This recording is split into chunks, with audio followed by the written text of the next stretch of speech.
porque nos gusta el otorrino.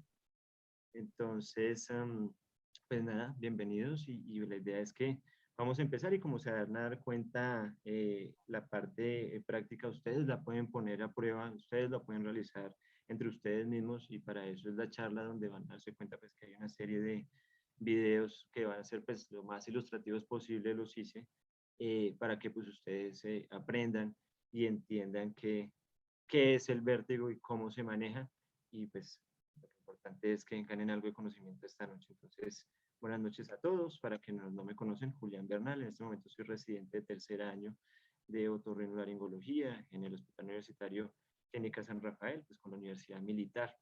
Ustedes saben que en San Rafael somos un grupo muy fuerte en otología y este tipo de motivos de consulta pues son muy frecuentes. Digamos que para eso traje esta pequeña tablita y digamos que hay falta mencionar y quiero que de pronto agreguemos esa parte aquí a la charla y es que la patología vestibular puede ser aguda, que básicamente es como la vamos a enfocar de pronto aquí en la charla y en particular en cuanto al vértigo posicional paroxístico benigno, que como se dan cuenta es la entidad principal en cuanto a prevalencia, pero no olviden que el síndrome vestibular agudo también puede ser de causa central y esa causa central es la que puede generar morbilidad en el paciente. Entonces, no olvidar el protocolo HINTS, que yo creo que han escuchado hablar de él, tiene una sensibilidad y especificidad muy buena, va sobre el 80%, y con eso pueden detectar si están ante un evento central, ¿vale? Y digamos que si la metiésemos en esta tabla, estaríamos hablando del quinto lugar más o menos, con un 12%. Entonces, es importante no dejarla de lado, sobre todo por la morbilidad que pues esta acarrea. Pero si ya sabemos que es algo periférico, fíjense todos los demás que podemos tener. Y estos son los tres principales. No olvidemos el cuarto, el quinto y el sexto, ya el séptimo y el sexto son raros, pero no olvidemos lo que es la enfermedad de Meniere, no olvidemos lo que es la neuritis vestibular y no olvidemos sobre todo el segundo y el tercer lugar, el vértigo postural perceptual persistente, el famoso BP3, antes conocido como el vértigo fóbico, y la migraña vestibular, porque pues son patologías que también son, digamos, incapacitantes, que requieren un manejo específico y ustedes se van a dar cuenta cuando estén en sus prácticas que el paciente es muy típico de cada una de estas entidades. Pero pues fijémonos ahora en nuestro primer lugar, que es el vértigo posicional paroxístico benigno. No olvidemos estas dos porque fíjense que también están muy pegaditas en cuanto a porcentajes. Inclusive estos dos títulos, si los pueden revisar, en uno hablan de que la migraña vestibular es, como dice, la entidad más frecuente, sobre todo en niños sí lo es. Entonces, para que tengan en cuenta, en los niños sí se invierta un poquito de esto. Y el VP3 o el mareo postural perceptual persistente a veces está ya a la cabeza, sobre todo hoy en día que hay tanto componente psiquiátrico presente pues, en la población. Entonces, para no tenerlas de lado, tenerlas ahí de la manito, pues en cuanto a nuestro conocimiento de patología vestibular periférica básico. ¿Listo? Entonces, vértigo posicional paroxístico.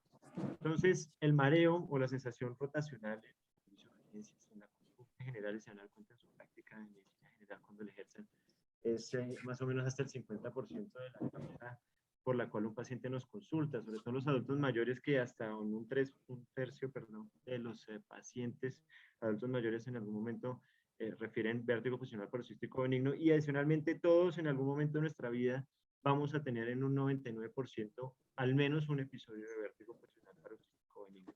De las características típicas, entonces es algo pues, que no es ajeno a todo el mundo.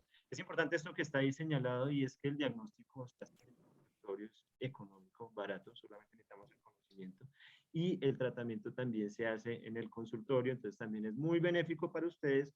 El paciente pues, se va a beneficiar mucho de esta parte, que es clave conocer la enfermedad y de eso se trata de la reunión de esta noche, pues para hacer un diagnóstico adecuado, van a darse cuenta de unas cosas que van a aprender que no sabe todo el mundo y pues por supuesto el conocimiento de las maniobras que son la base y el pilar fundamental terapéutico de este tipo de entidad. Pero entonces para entender eso y saber de qué estamos hablando, vamos a hacer un pequeño recuento anatómico. Esta imagen básicamente lo que está ilustrando es el laberinto membranoso. Les voy a mostrar aquí con el puntero, permítanme un segundo. el laberinto, pues como tal en general. Acuérdense que hay un laberinto óseo, que es básicamente el tallado en el hueso temporal, allí en el ápex petroso, donde están inmersas estas estructuras. La cóclea, que es la parte auditiva y no nos compete de esta charla, pero hace parte del laberinto. Y este que está acá, que es el que hace parte de la charla. Entonces, están los canales semicirculares, el utrículo y el sáculo. Laberinto óseo hace referencia al tallado óseo donde está inmerso el laberinto membranoso, que es donde están las estructuras membranosas, digamos, de tejido blando y celular, donde están unos líquidos especiales. Recuerden que entre el laberinto óseo y el membranoso hay perilinfa, y el que sería acá el negrito, o el más oscuro, es endolinfa. Son datos adicionales. ¿Listo? Recuerden que esto es el de un oído, por ende, todo lo que están viendo de este lado tiene una imagen en espejo, entonces hay dos cócleas, hay dos utrículos, hay dos sáculos, hay 3 de un lado, canales semicirculares me refiero, y habrá 3 del otro lado para un total de 6 canales semicirculares. Y fíjense estas estructuras importantes. Entonces, hay un canal semicircular que es horizontal, hay un canal semicircular que es superior, hay un canal semicircular que es inferior. Fíjense que tiene sentido común. Inferior es el de más abajo, el horizontal pues está en una posición que es relativamente horizontal, no es del todo cierto, tiene una inclinación de más o menos 30 grados, pero pues para que lo recuerden, y el superior pues que está hacia arriba. Este también, si ustedes lo miran en una vista en 3D, realmente esto no es plano, estamos viendo una imagen bidimensional, pero este se ve más anterior, entonces por eso el superior también se le dice anterior, ¿sí? El posterior también se le dice inferior, está más abajo, y el horizontal también se le dice lateral, porque fíjense que es el que más sobresale. Estos canales sirven para los movimientos angulares, ¿listo? Y por otro lado tenemos los órganos otoconiales, grábense esa palabra, es muy importante, que son el utrículo y el sáculo. Estos sirven para censar los movimientos lineares, o sea, los que están en un plano XY, y estos de pronto los que ya es un plano un poco más tridimensional XYZ. Acuérdense que todo esto es muy importante a la hora de la propiocepción y las sensaciones de los movimientos, de aceleración, desaceleración, movimientos cervicales y demás. Importante esto que acaba de asomarse acá. Cada canal semicircular tiene una dilatación en uno de sus extremos. Esto se llama la ampolla. Y en la ampolla está esa cosita gris que ya la vamos a ver un poquito más ampliada, o negra, pues, no sé cómo la ven en sus pantallas, que es la cresta ampular. Fíjense que de esta dilatación solamente está de un lado de cada uno. Del otro lado no hay. Fíjense que peculiar acá en el canal posterior y el superior se unen en un sitio que se llama la cruz común, si la están viendo ahí en sus pantallas, y el horizontal pues tiene un extremo ampular y uno no ampular. Digamos que el no ampular del superior y del posterior es el mismo ahí en la cruz común, pero fíjense que todos tienen su extremo ampular y su extremo no ampular. Eso es importante que lo tengan en cuenta. Mientras que en la mácula ya no tenemos la ampolla ni esa dilatación, sino que tenemos el sitio donde se encuentran las otoconias, que es la mácula. Es importante porque aquí en la ampolla, en los canales semicirculares, ahí a ese nivel, en la cresta ampular, están las células ciliadas, que al final son las que nos van a censar los movimientos, los cambios de movimiento. Acuérdense que esto es algo de hidrodinámica que se presentan a nivel acá interior. Aquí están las células ciliadas, es importante tener en cuenta eso. Mientras que las células ciliadas, o el punto de referencia a nivel del utrículo y el sáculo, es una línea donde hay mayor condensación de células ciliadas, tanto de tipo 1 como de tipo 2, que es la estriola. Ya van a entender para qué es toda esa cosa. Entonces, nuevamente aquí en nuestra cóclea, un poquito más en 3D, y aquí la ampliación de lo que les estaba hablando. Entonces, acuérdense, una dilatación, ampolla, en esa ampolla está la cresta ampular, en esa cresta ampular está la cúpula, que hay simplemente una, digamos, sustancia gelatinosa que se mueve hacia un lado o hacia el otro, y aquí están las células ciliadas en esta cresta ampular. Eso es importante, y fíjense que en ambos dibujos intentan ahí más o menos ilustrarlo, ya lo vamos a ver un poquito más claro para que lo entiendan, que hay una célula o un cilio pues de las células ciliadas que es más larguito y otros que están más corticos. Si se dan cuenta que hay como una imagen en escalera, esta imagen no es tan clara. Lo que quiero que se den cuenta acá es en la dilatación, o sea en la ampolla está esto, mientras que en la mácula del utrículo y del sáculo están las células ciliadas igual que acá, pero acá la sustancia gelatinosa tiene estos puntos morados que son los otolitos. Los otolitos no son más que cristales de carbonato de calcio, dicen algunos autores más o menos, dato curioso ahí, tiene un tamaño más o menos de 1 a 30 micrómetros, son muy pequeñitos y pues son cristales asimétricos y demás, pero importante de acá, estos solamente están acá, en el utrículo y en el sáculo. Aquí no hay otoconias. ¿Listo? Tengamos en cuenta eso. Entonces, como les mencionaba, en la mácula está la estriola y en los canales semicirculares está la cúpula y allí está la cresta angular donde están las células ciliadas. Entonces, ¿qué es importante? Y quiero que, para continuar ya entendiendo un poco la anatomía, ahora vamos a hablar un poco de la parte fisiológica. Es importante que sepamos que son iones importantes, el potasio, el calcio. Aquí yo creo que de pronto me faltó poner el sodio. Es importante también tenerlo en cuenta, pero pues no lo puse porque quiero que resaltemos el potasio y el calcio, algo que son los esterocilos, van a ver qué es, y los quinocilios, y algo que se llaman las tip links, muchos tipos de links, como se dan cuenta, son cosas que unen, esas cosas que unen son proteínas, ¿sí? Entonces son proteínas que unen, pero en este caso nos importan los tip links, que son proteínas de unión en el ápice. Entonces, ¿qué sucede? Tenemos esterocilios, que son los cilios que son móviles y demás, tienen también microtúbulos, como el esterocilio como el quinocilio, vemos que las estructuras son muy similares. Estos esterocilios son los cortitos, los rojos, y este grandote es el quinocilio, ¿listo? Fíjense que lo coloqué de otro color porque es importante que se den cuenta la disposición que esto tiene. Esto que parece un resorte son unas proteínas de tipo caderina. ¿Qué quiere decir eso? Que son dependientes de calcio y de movimiento, que se llaman las tip links. Como les digo, hay varios tipos de links, unas que van de acá a acá, que se llaman cross links, otras que están aquí en la membrana basal, uniendo el cilio con el ápice de la célula ciliada, que son las anchor links. Entonces, hay varios tipos. ¿Pero por qué son importantes? Porque si hay un movimiento, fíjense lo que pasa. Si se mueve un cilio, se mueven todos, así de sencillo. En este caso, se movieron uno hacia la derecha, no sé cuál fue, el flujo fue hacia este lado, entonces todos se fueron hacia la derecha. Diferente si el flujo hubiera sido hacia el otro lado, pues seguramente todos hubiesen ido hacia la izquierda, ¿sí? Lo importante de esto es que todo se mueve como una unidad. Bueno, necesito que tengamos muy claro esa parte. ¿Por qué? Porque aquí sucede esto. Entonces, tenemos nuestro potasio, nuestro calcio, tenemos que hubo un movimiento hacia el quinocilio, o sea, el cilio más largo, como se dieron cuenta. Normalmente hay siempre, como en todo lado, un potencial de reposo celular, que eso sugiere pues, que siempre hay un influjo de potasio normal. Cuando hay este movimiento hacia el quinocilio, necesito que acá de pronto, si tienen alguna duda me comentan, pero cuando hay un movimiento acá hacia el quinocilio, este flujo de potasio basal aumenta, lo que va a generar que aumente potasio, aumente ingreso de potasio, es decir, la célula se empieza a despolarizar, pasa de un estado de hiperpolarización a despolarización. Cuando sucede esto, también entonces en la célula hay canales de calcio que son dependientes de voltaje, entonces aumenta el voltaje dentro de la célula, se activan estos canales de calcio dependientes de voltaje, y entra calcio, lo que genera que haya un aumento del voltaje intracelular exponencial, se abren unos canales de sodio y se genera el potencial de acción.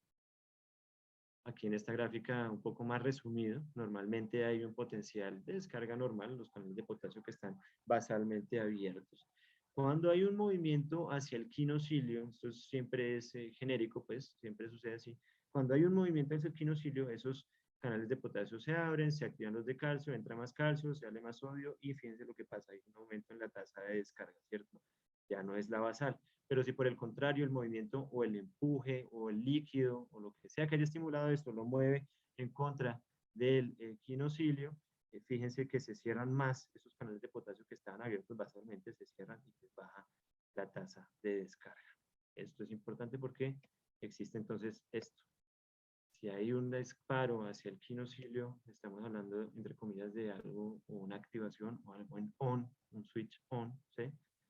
Y si estamos al revés, entonces estamos hablando de un switch off, ¿listo? ¿Y por qué esto es importante? Y no se vayan a confundir en esta parte, porque eso es lo que va a generar la activación, la inhibición de un canal semicircular o de un sáculo o trículo, mientras que se inhibe el de un lado, se inhibe el del otro, se activa el del otro lado, viceversa, ¿listo? Y para complicarnos un poquito la cosa, también es diferente esta disposición. Ya nos dimos cuenta que la disposición del quinocilio es lo vital acá, ¿cierto?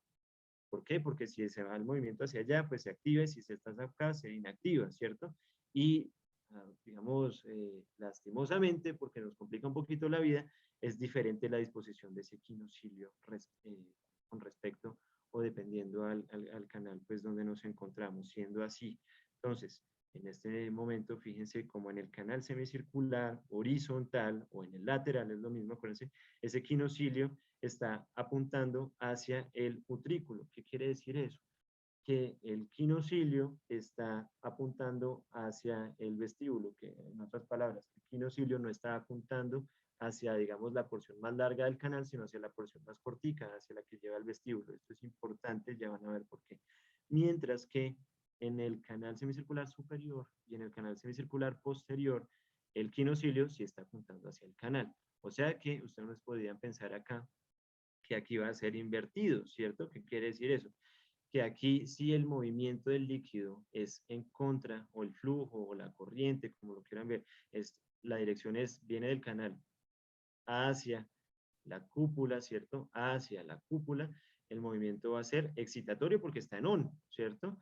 Mientras que aquí es al revés, para que sea un movimiento en on, el movimiento tiene que ser, o el flujo tiene que ser desde el vestíbulo, para que se lo imaginen de una forma, desde la playa, lejos de la playa, o sea, hacia el canal, mientras que en el horizontal va a ser desde el mar abierto, pues, hacia la playa, el que va a ser un movimiento en on, no se dejen confundir con esto.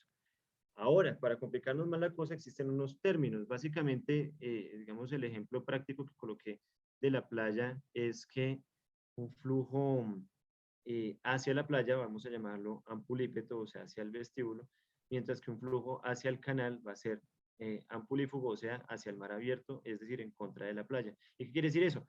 Que en el canal semicircular, un flujo hacia la playa, hacia la cúpula, va a ser un flujo excitatorio, en on, va a activar esa cúpula de esas células ciliadas, mientras que es en ese mismo canal, un flujo ampulífugo, o sea, que el flujo vaya hacia el canal, va a ser un flujo inhibitorio. Al revés, en el canal semicircular superior y en el posterior, acuérdense que estos son los que concluyen en la cruz común, un flujo ampulífugo, o sea, hacia mar abierto, va a ser el excitatorio, mientras que un flujo hacia la playa, ampulípeto, va a ser inhibitorio. ¿Listo? Tengamos presente esto porque hace parte de la fisiología básica del vestíbulo. Y en el sáculo y en el utrículo pasa exactamente lo mismo. En el utrículo, la disposición, y fíjense que acá sí se ve bien, digamos, es bastante gráfico en esta imagen, el quinocilio está dispuesto hacia la famosa estriola, es esta línea roja que nos representan acá. Esto no es más que una condensación de células sensoriales mayores pues, del nervio vestibular.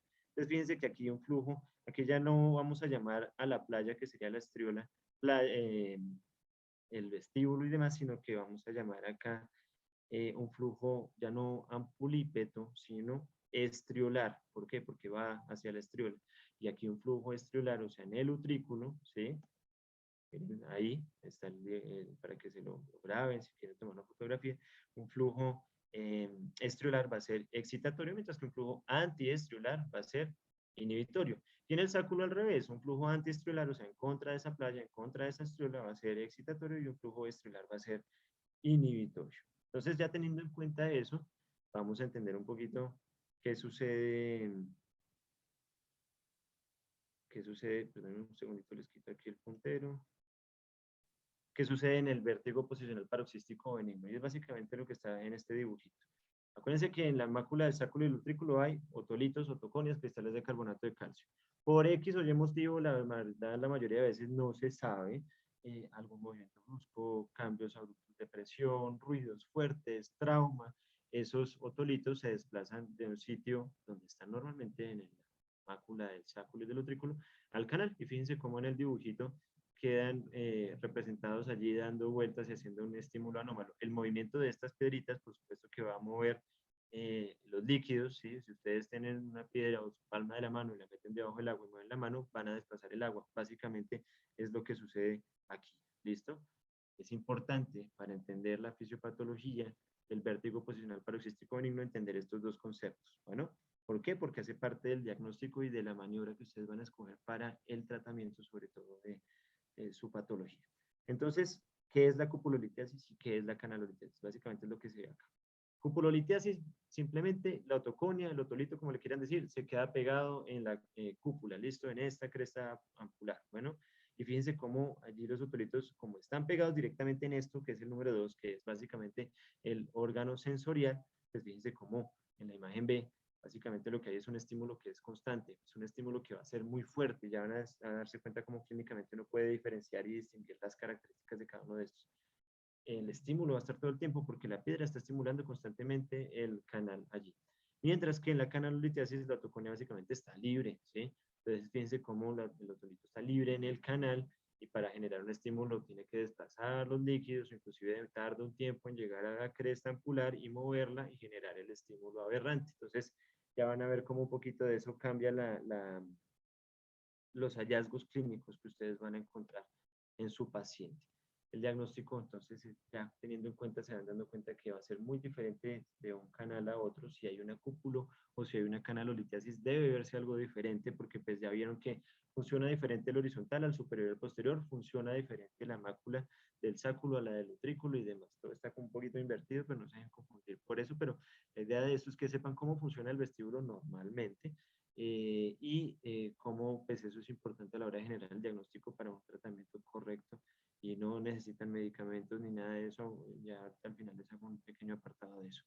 Entonces el diagnóstico ya sabemos lo que tenemos, se dan cuenta que uno puede identificar fácilmente qué canal está afectado, uno puede identificar o debe identificar realmente si uno hace las cosas juiciosas, si estamos ante un acúpulo o una canalolitiasis.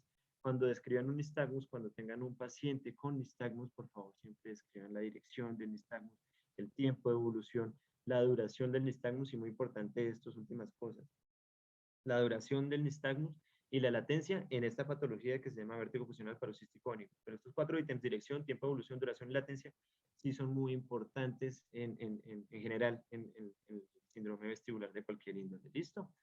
Las pruebas vestibulares lo que buscamos a la hora de hacer una maniobra, ya sea la de Hallpike, Panini, Macro, lo que buscamos es generar como tal la mayor cuantía o el mayor estímulo o el mayor impulso posible para poder identificar qué, el nistagmus y las características del nistagmus para poder hacer un diagnóstico correcto. Esto a veces es difícil y realmente uno mira y mira en la literatura y más o menos hasta el 50% de los nistagmus son muy leves o a veces imperceptibles y pues para eso está lo que tenemos ahí en asterisco en la diapositiva y son las gafas de Frenzel o la videoculografía o el video HIT. Todas estas son cosas importantes que son herramientas diagnósticas que de pronto nos pueden ayudar en cierto momento, porque como les menciono, es difícil a veces detectar este nistagmus si no tenemos de pronto la paciencia o la experticia, eh, el paciente no colabora, ¿sí? Pero pues es importante buscar ayudas diagnósticas, saber que existen, pero idealmente no se requieren. ¿Listo? Aquí una notica adicional, dato curioso, la dirección del nistagmus cuando la describan, ¿sí? Porque ustedes van a ver un nistagmus que hace este tipo de movimiento, no sé si están viendo mi cámara, ¿sí? La fase rápida es la que va a dar la dirección, bueno, y el sitio afectado, la fase lenta, bueno, no se dejen confundir con eso, pero sobre todo a la hora de escribir la dirección, hacia la fase rápida, hacia donde está el ojo apuntando. Otra cosa importante a tener en cuenta, por lógica se van a dar cuenta que los canales no se van a afectar en las mismas proporciones. Por supuesto que como ya vimos que el posterior es el mismo inferior, por simple gravedad los otolitos van a tender a irse hacia abajo, ¿cierto? No por eso, o sea, no por, digamos, otra cosa, es que es el 90% de los casos de vértigo fusional paroxístico benigno, el compromiso es del canal posterior por una canalolitiasis. Ya vamos a entender un poquito el porqué, es cuestión de poner un poquito sentido común a la cosa. Luego el canal semicircular no lateral o el horizontal, un poquito variable. Acuérdense que esto tiene una pequeña inclinación de unos 30 grados, pero pues tiene un porcentaje considerable de más o menos hasta el 30%, lo reportan en algunos casos, pero pues, variable, pero es el segundo lugar.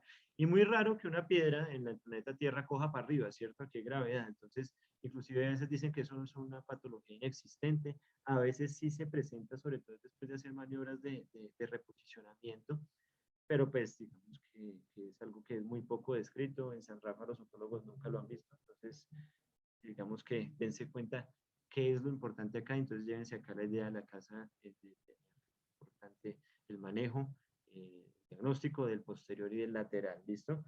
Uno puede pensar que todos, digamos, comillas, pueden tener tanto cupulolitiasis como canalolitiasis, pero volvemos al tema del sentido común.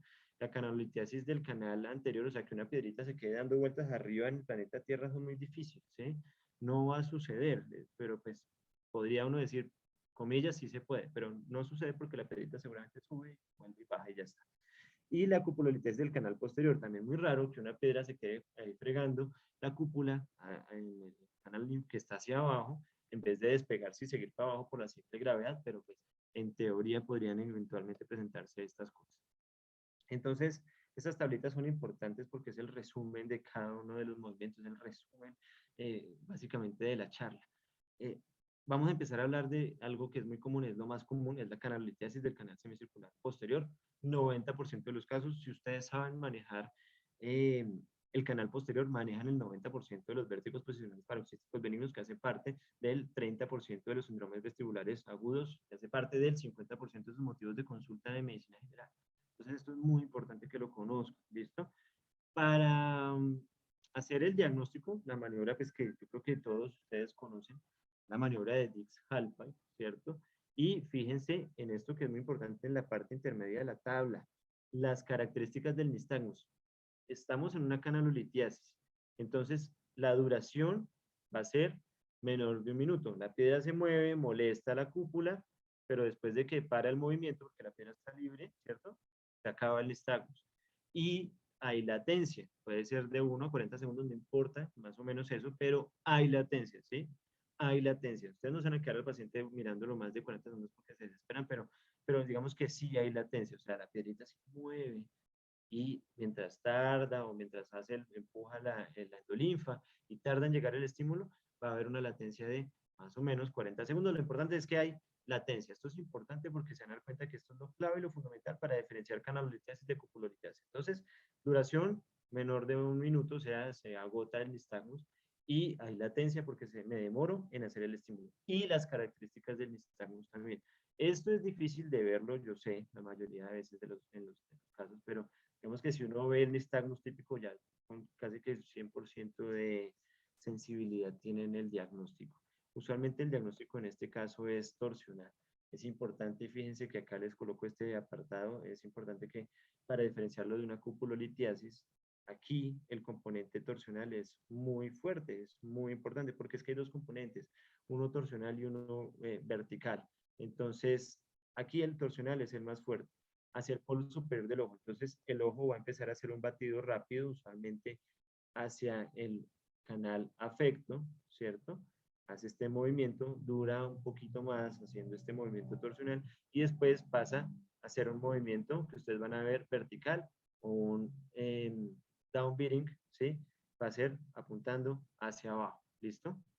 La maniobra terapéutica de esto es la maniobra de Ebley. Ya vamos a ver nombres raros, pero pues anótenlos para que los tengan en mente, ¿sí?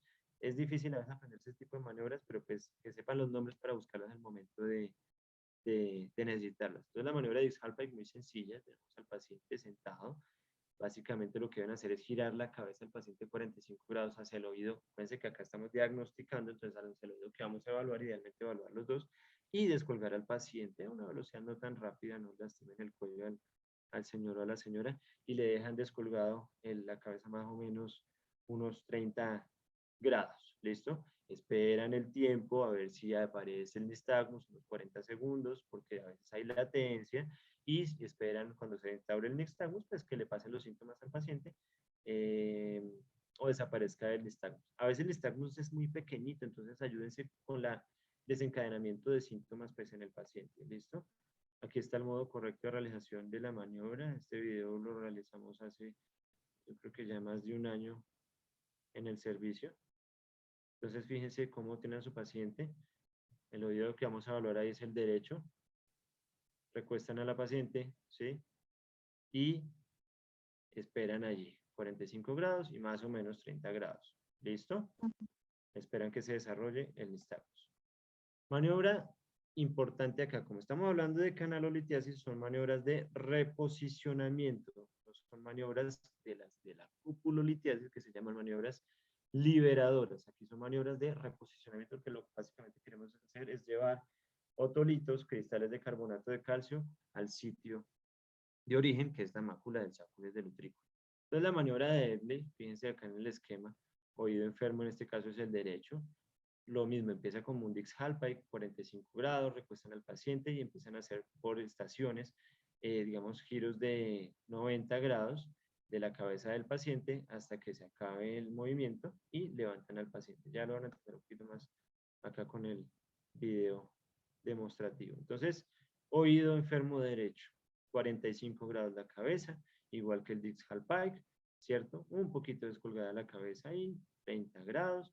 Importante acá, ya les menciono, fíjense cómo acá nuevamente 90 grados, ¿sí? Hacia el otro lado, le pedimos al paciente que se acueste de ese lado, fíjense cómo acá por el movimiento el paciente en este punto va a quedar mirando hacia el piso y le pedimos que se siente.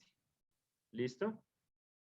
Aquí es importante que en cada una de estas estaciones que están acá en la gráfica, en el video no se ve por motivos desde del tiempo de la charla, pero en cada una de las estaciones, como estamos ante una canalolitiasis, hay que darle tiempo a los otolitos, la endolinfa tiende a ser algo viscosa, entonces hay que darle tiempo a los otolitos de que se desplacen, de que se muevan, ¿listo?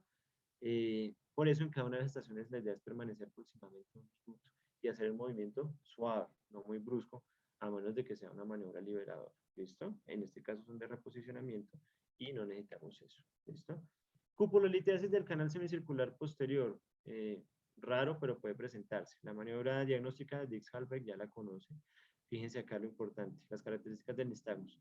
Duración mayor a un minuto. Si yo dejo al paciente en la posición desencadenante del nistagmus o desencadenante de los síntomas, en esa misma posición, pues el paciente va a permanecer con los síntomas, va a permanecer con el nistagmus. ¿Por qué? Porque la piedra está pegada en el órgano estimulador, digámoslo así de cierta manera, y eso genera pues que el estímulo, hasta que yo no quite la posición que lo desencadena, pues va a permanecer. La latencia, como la piedra ya está pegada, pues no va a haber latencia, la latencia va a ser nula o muy escasa. Y fíjense que el nistagmus va a ser igualmente estamos pues con componente torsional hacia el oído enfermo con un componente vertical, pero aquí el componente vertical es un poquito mayor, es las mismas características del nistagmus. La maniobra terapéutica, esta es la maniobra de Simón. Aquí ya empezamos a darnos cuenta que empiezan a aparecer nombres de maniobras más raros que de pronto no habíamos escuchado antes. Entonces la maniobra de Simón, fíjense que acá ya dice no maniobra de reposicionamiento, sino maniobra liberadora, ¿sí? Entonces es una maniobra que nos tenemos que ayudar un poquito, un movimiento un poco más brusco para ayudarnos de la fuerza de inercia y de la misma gravedad, que fue la que de pronto en algún momento nos desacomoda el oído. Entonces, oído enfermo, en este caso el izquierdo, vamos a recostar a la paciente rápidamente hacia el lado enfermo, la paciente pues por supuesto va a quedar mirando hacia arriba, y luego, muy rápidamente, hacia el otro lado. ¿Listo? ¿Para qué? Para que la inercia nos ayude a liberar esa cúpula.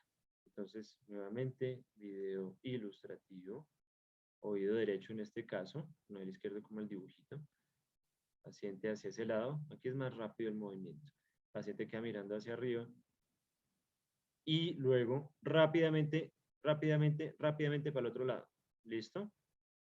¿Para qué? Para que la inercia nos ayude a liberar la cúpula que está allí, digamos, entre comillas, secuestrada por los ortopedos, ¿no? Maniobra liberadora de ese modo. Canalolitiasis del canal semicircular, ahora el horizontal. Esto ya estamos hablando de otro canal, 5 al 30% de los casos, también me interesa que lo conozcan, es importante. Maniobra diagnóstica, este se les va a olvidar menos, es el supine roll test, el famoso roll test, pero pues el nombre completo, o digamos, quienes describen la maniobra fueron los doctores Pagnini y McClure, entonces, pues no quitarles el crédito.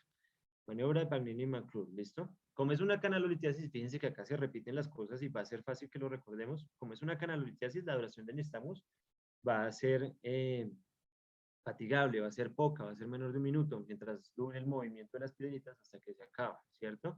Y la latencia, va a haber latencia, ¿listo? Eso es como lo principal, nuevamente se repite. Aquí el nistagmus cambia, ¿listo? Aquí el nistagmus va a ser un nistagmus horizontal, entendiendo horizontal como el movimiento horizontal en el plano normal de una persona en bipedestación, ¿listo?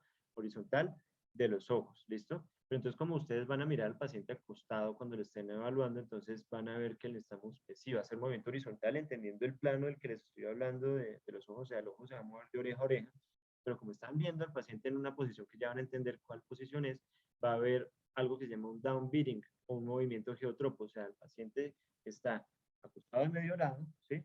Y el batido va a ser hacia abajo, va a ser geotropo, en dirección a la tierra, ¿vale? Y las características, digamos, perdóname, que me quedó truncado, disculpen. Y la maniobra terapéutica va a ser la maniobra de Lempert-Biel-Tilk, ¿listo? O esto que no se les va a olvidar, la maniobra de barbecue, ¿listo? Fíjense en estos daticos, lo de la duración del nistagmus y la latencia, que eso ya no se nos va repitiendo, ¿listo? Y las características del nistagmus. Entonces, maniobra de Pagnini-McClure, maniobra diagnóstica, simplemente el paciente ya acostado. Algunos dicen que la cabeza es levemente inclinada, perdón, hacia adelante, o sea, el cuello flejado un poquito, 30 grados, por la que les mencionaba la inclinación del canal semicircular horizontal. Otros dicen que no es necesario, pero pues digamos que sí, anatómicamente sí, pero pues eso es variable.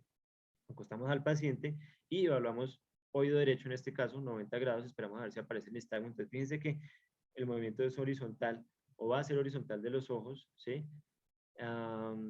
Y si salen nistagmos, pues dependiendo de las características, va a ser geotropo hacia abajo, hacia la tierra, si estamos ante una canalolitiasis. Y en la segunda imagen, la que está con el número 3, pues básicamente estamos hablando del oído izquierdo, ¿listo? Para que entiendan nuevamente aquí, video, oído derecho, recostamos al paciente y básicamente lo que hacemos es un movimiento de 90 grados. Esperamos si se desencadena nistagmus. Si se desencadena y estamos ante una canalolitiasis, va a ser un movimiento horizontal de los ojos, un batido de la oreja a la oreja, y la fase rápida va a ser geotropa, va a ser apuntando hacia abajo. El ojo rápidamente se va a mover hacia la tierra. Maniobra de reposicionamiento de esta es la famosa maniobra de barbecue, la que acabamos de ver es el roll test. Entonces, la maniobra de Lempert-Biel-Tilk. No sé si se acuerdan de tantos nombres, pero maniobra de barbecue, ¿listo? Esto es una maniobra de reposicionamiento, ¿listo? Entonces, tenemos a nuestro paciente acostado, en este caso ilustrativamente es el oído derecho, y estación por estación, 1 minuto por estación, movimientos suaves, démosle tiempo a los otolitos para que se muevan. Vamos a empezar a hacer giros de 90 grados. El paciente inicialmente va a quedar mirando hacia arriba, luego hacia el lado contralateral, en este caso ilustrativo hacia la izquierda. Luego le pedimos que se acueste boca abajo. Luego el paciente, bueno, contando los giros de 90 grados, va a quedar mirando hacia el otro lado. Y luego básicamente lo vamos a sentar. Ejemplo ilustrativo. Oído enfermo del derecho. Acostamos a la paciente hacia la derecha y acuérdense, más o menos 1 minuto en cada posición, ¿listo? Ahí, movimientos lentos para que los otolitos se puedan mover. Ahí le pedimos, pues, por supuesto que se acueste porque el cuello no le va a dar más, ¿cierto? Ahí le giramos ya, póngale cuidado, la cabeza hacia abajo y ahí se están reposicionando los otolitos, ¿listo? Tenemos que se acueste boca abajo, ya estando boca abajo, que gire la cabeza, recuerden, movimientos de 90 grados hacia el otro lado, ¿sí? Luego de medio lado y la sentamos y se terminó la maniobra, ¿bueno? Es importante que muchas veces el paciente va a mejorar casi que de inmediato con la prueba, otras veces hay que hacer, con la maniobra, perdón, otras veces hay que hacerlas varias veces. Bueno, si muchas veces ustedes le hacen la maniobra y el paciente no mejora, puede que tengamos que considerar otros diagnósticos, ¿listo? Cupulolitiasis del canal semicircular horizontal, la piedrita se quedó pegada en la cúpula, maniobra diagnóstica, maniobra de Pagnini-McClure nuevamente, roll test. La duración del nistagmus va a ser mayor a 1 minuto, la latencia, no va a haber latencia, se repite la cosa, el nistagmus va a ser horizontal, movimiento de los ojos de oreja a oreja, pero el batido ya no va a apuntar hacia la tierra, el batido va a ser agiotropo, va a ser un up beating, ¿listo?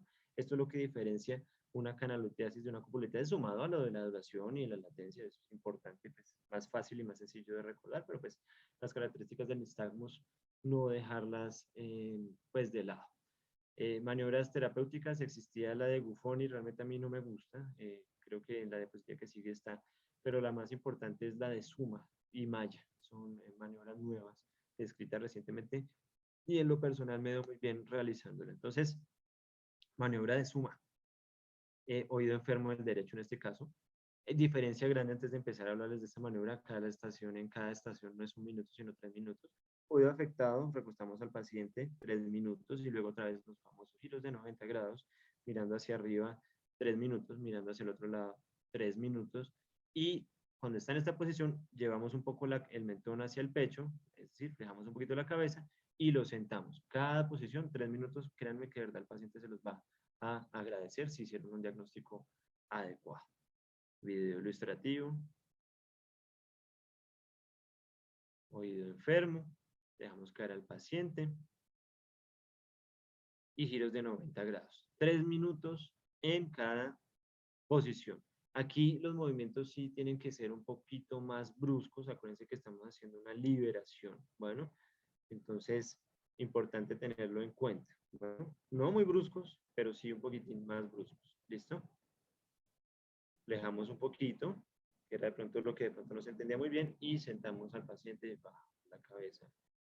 Y se acabó la maniobra. Bueno, el paciente casi que mejora de inmediato.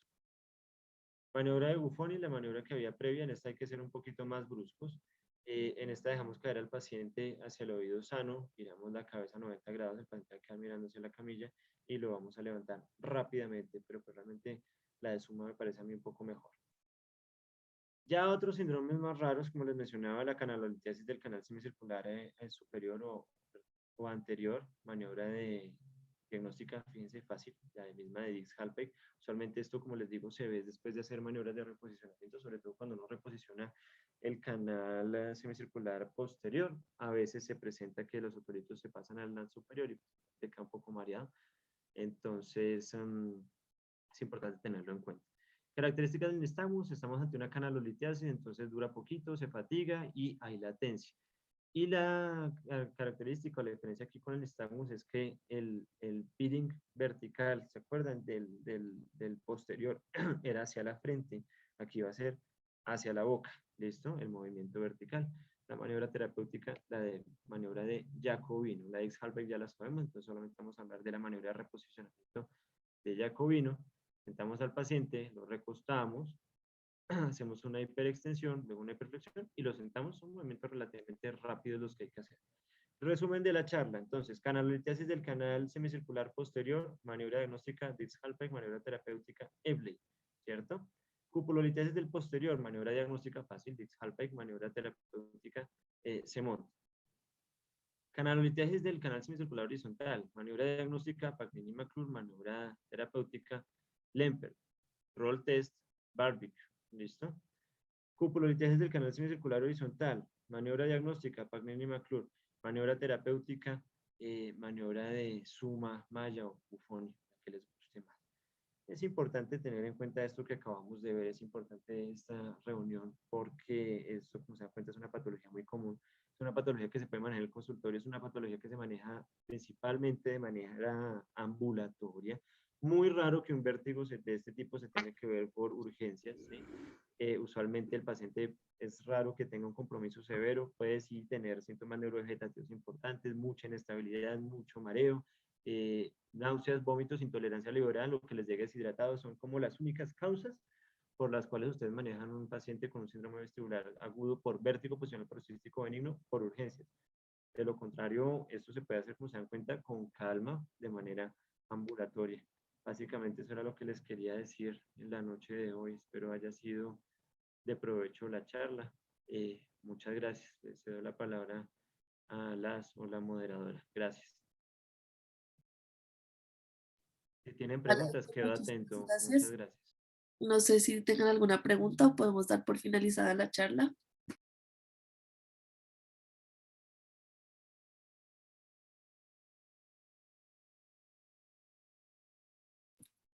Parece que no. Doctor, muchísimas gracias por su tiempo. Esperamos volvernos a ver pronto y que tengan muy buena noche todos. Bueno, muchas gracias a ustedes. Espero que si no hay preguntas es porque todo quedó claro. Que tengan buena noche.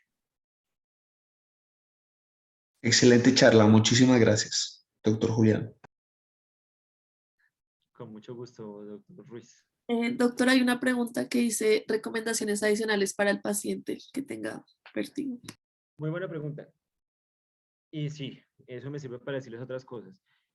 El manejo, digamos, médico que existe, porque sí existe, es con dimenidrinato, antihistamínico, ¿sí?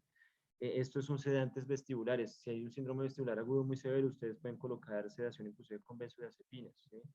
pilas con eso, porque pues acuérdense que eso es depresor del sistema nervioso central, a dosis bajitas, 2 miligramos cada 12 horas máximo. Pero es importante que estos tratamientos no los dejen por mucho tiempo porque existen 3 reflejos importantes a nivel del vestíbulo que son los que nos van a ayudar a regular los movimientos, a regular esta propiocepción, ¿sí? Son el vestíbulo ocular, este es el más importante acá, el vestíbulo espinal y el vestíbulo cólico, ¿sí? Estos reflejos son los que se afectan y si uno se pone a darle un montón de medriniato por mucho tiempo al paciente sin indicación alguna, lo que va a generar es que estos reflejos se inhiban porque, como les digo, se está sedando el vestíbulo y son los mecanismos compensatorios que tiene el cuerpo para recuperarse y su paciente termina en un mareo postural perceptual persistente, ¿sí? Recomendaciones para el paciente, pues no realizar movimientos bruscos, porque pues, es lo que desea hacer, sino movimientos en bloques.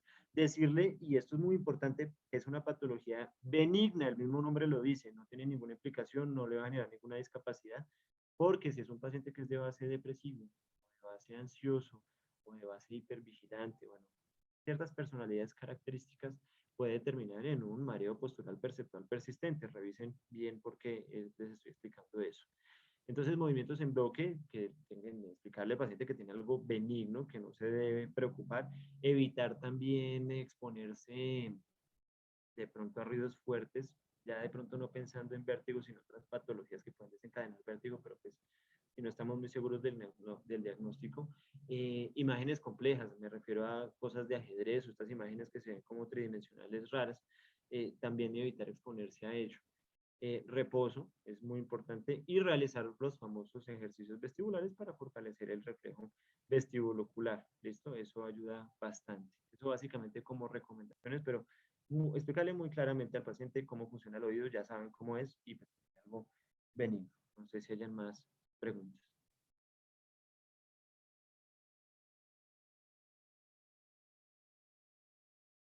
Vale, doctor, muchísimas gracias por todo. Creo que no hay más preguntas, entonces podemos dar por finalizada la charla. Que tengan muy Bueno, buena. buena noche. Gracias por la invitación.